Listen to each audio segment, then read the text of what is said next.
10 साल किए अल्लाह अल्लाह, अब राम लला की याद आई। आखिर क्यों? क्योंकि दिल्ली के हिंदू सनातन अब जाग चुके हैं। इसलिए जागे हैं क्योंकि अरविंद केजरीवाल के बहुरूपियेपन को दिल्ली की जनता जान रही है और वो पुजारी भी जान रहे हैं। मरघट वाले बाबा ने ये बयान भी दिया चैनलों से कि ये अरविंद केजरीवाल फर्जी वाले, ये किसी के साथ कुछ नहीं करेगा, केवल एक समुदाय के साथ इनका वोटर जुड़ा हुआ है, उन्हीं के साथ राजनीति करे। हिंदुत्व अब जग गया है। क्या लगता है केजरीवाल जी की पिछले 10 वर्षों की सरकार को आप कैसे देख रहे हैं? सबसे भ्रष्ट सरकार, आशा दे करके निराशा।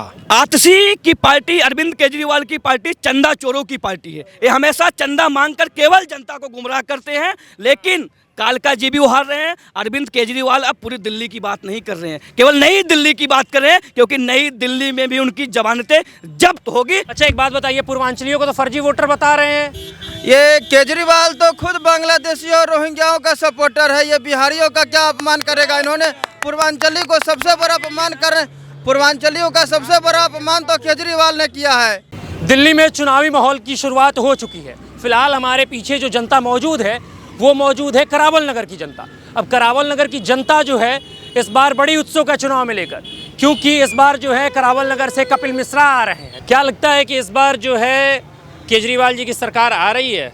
केजरीवाल की सरकार जा रही है। अच्छा। नरेंद्र मोदी ने नारा दिया, आपदा भगाओ भाजपा लाओ।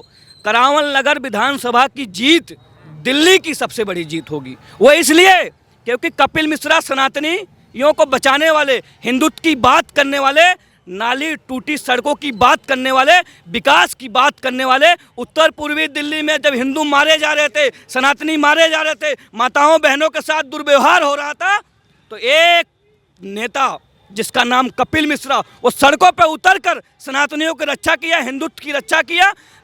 ताहिर हुसैन जैसे दंगाइयों को दिल्ली की जनता भूली नहीं है, बिल्कुल भूली नहीं है। और एक ही नारा गूंजता है, और आज 2 नारे गूंज रहे हैं। जय श्री राम के नारे के साथ कपिल मिश्रा का नारा घर घर घूम रहा है। लोग नेम प्लेट पे कपिल मिश्रा का नाम लगा रहे हैं, क्योंकि भारतीय जनता पार्टी जो देश की सबसे बड़ी पार्टी है, उस पार्टी के नेता, उस पार्टी के प्रत्याशी भाई कपिल मिश्रा मैदान में उतर चुके हैं। माइक भी है, कैमरा भी है, नॉमिनेशन उनका हो रहा होगा कहीं ना कहीं। आज उनका नॉमिनेशन है, हो रहा है। अब जाके देखो किस प्रकार से भीड़ इकट्ठा हुई है और एक ही नारा गूंज रहा है, जय श्री राम जय श्री राम। अच्छा, क्या नाम है भाई साहब? सुधांशु कुमार झा। अच्छा झा जी, क्या लगता है कि यहाँ पे जो केजरीवाल जी दिल्ली को लंदन पेरिस बनाने की बात कर रहे थे, क्या करावल नगर जो है लंदन पेरिस बन पाया? दिल्ली लंदन पेरिस बन पाया? दिल्ली लंदन पेरिस तो दूर हटा दीजिए, गांव की टूटी सड़कें भी इसमें दिल्ली की सड़कों से अच्छे हैं। अच्छा। हाँ, यहाँ थोड़ी भी बारिश होती है, गली गली में पानी लग जाते हैं। अगर आधे घंटे 15 से 20 मिनट बारिश हो, हर गली में पानी इकट्ठा हो जाता है। आम आदमी पार्टी वालों ने मोहल्ला क्लिनिक खोला। हमने कई जगह देखा जो पहले से डिस्पेंसरी थी हमारे यहाँ 30 हज़ारी में, उसको उन्होंने रेनोवेशन कर दिया और पूरा हल्ला कर दिया कि हमने मोहल्ला क्लिनिक को खोला है। और उस मोहल्ला क्लिनिक में ना डॉक्टर बैठते हैं, ना कोई बैठते हैं, ना दवा ढंग की रहती है। हाँ जी, लगता है आप पूर्वांचल मिथिलांचल के हैं रहने वाले? हाँ जी। अच्छा एक बात बताइए, पूर्वांचलियों को तो फर्जी वोटर बता रहे हैं। ये केजरीवाल तो खुद बांग्लादेशियों और रोहिंग्याओं का सपोर्टर है। ये बिहारियों का क्या अपमान करेगा? इन्होंने पूर्वांचली को सबसे बड़ा अपमान कर रहे हैं। पूर्वांचलियों का सबसे बड़ा अपमान तो केजरीवाल ने किया है। और जहाँ तक बात रह गई कपिल मिश्रा जी की, वो सनातन हिंदू धर्म के मानने वाले हैं। वो सबका साथ, सबका विकास करते हैं, चाहे वो हिंदू हो या मुस्लिम हो। और बात रह गई केजरीवाल की, तो केजरीवाल तो सिर्फ अपना एक समुदाय विशेष को लेकर के चलता है। केजरीवाल कैसे इंसान लगते हैं? तो केजरीवाल तो फर्जीवाल है। हाँ भाई साहब, आप कुछ कह रहे थे। पूर्वांचली के नाम पर अरविंद केजरीवाल जो दिल्ली में राजनीति कर रहे हैं, उनके उस बयान को दिल्ली की जनता भूली नहीं है। जब वो भरे मंच से ये कहते थे कि 500 रुपये की टिकट कटाकर उत्तर प्रदेश बिहार के लोग दिल्ली चले जाते हैं और लाखों का इलाज कराकर वापस चले जाते हैं, इसको दिल्ली की जनता भूली नहीं है। पूर्वांचलियों में रोष है, पूर्वांचली इनसे खपा है।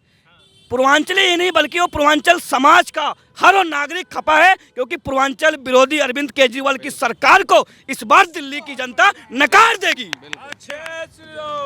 आपको क्या लगता है, अतीशी जी जो हैं जनता से कह रही हैं कि आप मुझे चंदा दो क्योंकि हमारे पास चुनाव लड़ने के लिए पैसे नहीं है, क्या आप चंदा देने वाले हैं? आतिशी की पार्टी, अरविंद केजरीवाल की पार्टी चंदा चोरों की पार्टी है। ये हमेशा चंदा मांगकर केवल जनता को गुमराह करते हैं। लेकिन कालका जी भी उहार रहे हैं। अरविंद केजरीवाल अब पूरी दिल्ली की बात नहीं कर रहे हैं, केवल नई दिल्ली की बात कर रहे हैं, क्योंकि नई दिल्ली में भी उनकी जमानतें जब्त होगी। और अगर वहीं कोई करेगा तो दावा कर रहे हैं। बिल्कुल दावा कर रहा हूं, क्योंकि उनके बयानों से ये पता लग रहा है दिल्ली की बात करने वाला व्यक्ति नई दिल्ली की बात क्यों कर रहा है। इसी से पता लग रहा है कि वो हार रहे हैं चुनाव। अच्छा, क्या लगता है आपको, क्योंकि जब 2020 का चुनाव था तो केजरीवाल जी का एक स्टेटमेंट आया था कि अगर 2025 तक हमने यमुना साफ नहीं कराई तो आप मुझे वोट नहीं देना। क्या इस बार उनको वोट देंगे आप? बिल्कुल वोट नहीं देंगे, क्योंकि जमुना मैया मैली है, गंदी है। पूर्वांचली समाज में आक्रोश है, रोष है, क्योंकि छठ पूजा जब आता है तो हम चलते पानी में छठ मैया की पूजा नहीं कर पाते हैं, घरों में पूजा करते हैं। ये भी एक वजह है पूर्वांचल के जो विरोध कर रहे हैं। अगर जमुना इन्होंने साफ नहीं किया तो सरासर ये है कि वो हिंदुत्व के विरोधी हैं, सनातन के विरोधी हैं, पूर्वांचल के विरोधी हैं। सनातन के विरोधी आप उनको कैसे बता सकते हैं? अभी उन्होंने ऐलान किया है कि हम जो है पंडितों को जो है हर महीने 18,000 रुपये देंगे। 10 साल किए अल्लाह अल्लाह, अब राम लला की याद आई। आखिर क्यों? क्योंकि दिल्ली के हिंदू सनातन अब जाग चुके हैं। इसलिए जागे हैं क्योंकि अरविंद केजरीवाल के बहुरूपियेपन को दिल्ली की जनता जान रही है, और वो पुजारी भी जान रहे हैं। मरघट वाले बाबा ने ये बयान भी दिया चैनलों से कि ये अरविंद केजरीवाल फर्जी वाले, ये किसी के साथ कुछ नहीं करेगा, केवल एक समुदाय के साथ इनका वोटर जुड़ा हुआ है, उन्हीं के साथ राजनीति करे। हिंदुत्व अब जग गया है। अच्छा, आपको क्या लगता है कि केजरीवाल जी ने पिछले 10 वर्षों में क्या विकास की गंगा बहाई है? क्या नाम हुआ आपका? मेरा नाम है नितिन गुप्ता। केजरीवाल ने पिछले 10 साल में कोई विकास की गंगा तो दूर की बात है, मेरे ख्याल से लंदन पेरिस जो बताने की बात करी थी, और दिल्ली को पीछे 10 साल और पीछे ढकेल दिया है। बाकी बात रही हमारे पूर्वांचली भाइयों की, तो उन्होंने बोला था कि मेरे को सही से आंकड़ा तो नहीं पता, शायद 8500 करोड़ लिए थे यमुना मैया की साफ़ सफाई के लिए, वो भी गटक गए हैं। उसके बाद अब आतिशी जी कह रही है कि हमें चंदा चाहिए चुनाव लड़ने के लिए, तो वो सारे 8500 करोड़ और बाकी जो सारे पैसे हैं वो इन्होंने सिर्फ और सिर्फ अपने कैंपेनिंग में और प्रचार प्रसार में लगा दिए। गोवा के इलेक्शन में जो आबकारी नीति जो लाए थे उसका सारा पैसा गोवा के इलेक्शन में इन्होंने शराब और पानी के रूप में बहा दिया है।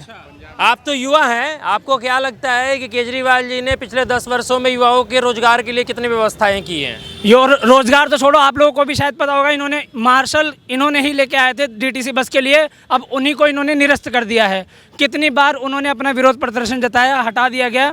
बसों की हालत डीटीसी में मार्शल थे तब भी ठीक नहीं थी, उससे पहले तो और ज़्यादा कचरा थी। जो संख्या बढ़ानी चाहिए, संख्या न बढ़ा के महिलाओं को इन्होंने बोला फ्री बस सेवा दे रहे हैं। अगर फ्री बस सेवा है तो उसमें महिलाओं को टिकट लेने की क्या आवश्यकता है? क्या उसकी प्रिंटिंग में पैसा नहीं खर्च होता? क्या अगर कोई महिला वो फ्री वाली टिकट नहीं लेती तो उनका भी 200 रुपये का चालान बना दिया जाता है? जब फ्री है तो चालान किस बात का है? ये तो फ्री का पैसा लूट। बहुत बड़ा दावा कर रहे हैं कि महिलाओं को बस में जो है चलाने काट दी काटा है, तिमारपुर पे हमारे सामने काटा है 200 रुपये का चालान एक महिला का। अच्छा, जो बिजली पानी की जो व्यवस्था है, जो कह रहे हैं कि हम मुफ्त में दे रहे हैं दिल्ली वालों को, और दिल्ली वाले कह रहे हैं हम चंदा नहीं देंगे। बताइए, आपको 10 साल फ्री में जो है आपको दिया, आपको बिजली पानी, और जब उनकी बारी आई तो वो आप चंदा नहीं दे रहे हैं। पूर्वांचलियों में कहावत है, अपने कान को चाहे ऐसे पकड़ो चाहे घुमा के पकड़ो, बात वही आएगी। इन्होंने एक तरफ कुछ लोगों को जो पर्सनल उनके हैं उनको फ्री में दे दिया, उसी की जगह पीपीएससी चार्ज बीच में इतना इंक्रीज कर दिया था, वो तो कवर होता गया। इनके साथ इनके पर्सनल इनकम के सोर्स भी बढ़ चुके हैं। ये केजरीवाल की सरकार जो दावा कर रही है कि भाजपा की सरकार आई तो सभी सेवाएं बंद कर देगी, ऐसा कुछ नहीं है। जितनी भी सेवाएं पानी की, बिजली की, डीटीसी बस की, सारी सेवाएं मुफ्त रहेंगी और इससे बेहतर रहेंगी। अच्छा, पंडित जी थोड़ा आगे आएंगे, आपसे बातचीत हो जाएगी। क्या नाम हुआ? श्याम सुंदर चतुर्वेदी। अच्छा, तो चतुर्वेदी जी, क्या लगता है केजरीवाल जी की पिछले 10 वर्षों की सरकार को आप कैसे देख रहे हैं? सबसे भ्रष्ट सरकार, आशा दे करके निराशा। आशा भरी बातें सबको दिखाया, सबको सपना संजोया कि मैं ऐसे करूंगा वैसे करूंगा, लेकिन ये शीला दीक्षित की जो सरकार थी उससे भी बदतर सरकार ये चलाया। और तो इस बार जनता ये मन बना रखी है, एक देहाती कहावत है कि गर्म तवे पर भी हाथ रखो तो इसका विश्वास मत करो। तो आदमी इस ढंग से मन बना रखा है कि ये कुछ भी बोलेगा, जनता विश्वास करने वाली नहीं है और सत सनातनी रहेगा और सनातन को ही लागे बढ़ के। मोदी जी तो 18,000 पंडितों को देने की बात तो नहीं कर रहे हैं, आपको तो कम से कम देने की बात कर रहे हैं केजरीवाल। अगर इसको देने की नियत होता तो 10 साल पहले भी अनाउंस करता, जैसे लाओं को करा वैसे पंडितों को भी करता। लेकिन अभी ये इसको वोट चाहिए सबको लुभावने, चॉकलेट दे रहा है ये, रेबरिया चॉकलेट चूस। केजरीवाल जी को चुनावी हिंदू कह रहे हैं क्या? हाँ, चुनावी हिंदू है ये। पहले ये राजनीतिक नहीं था, 10 साल में ये राजनीति नेता बन गया है। खूब सीख गया है, उल्टा पलटी करना सब सीख गया है। दूसरी बात इनकम टैक्स कमिश्नर रहा है।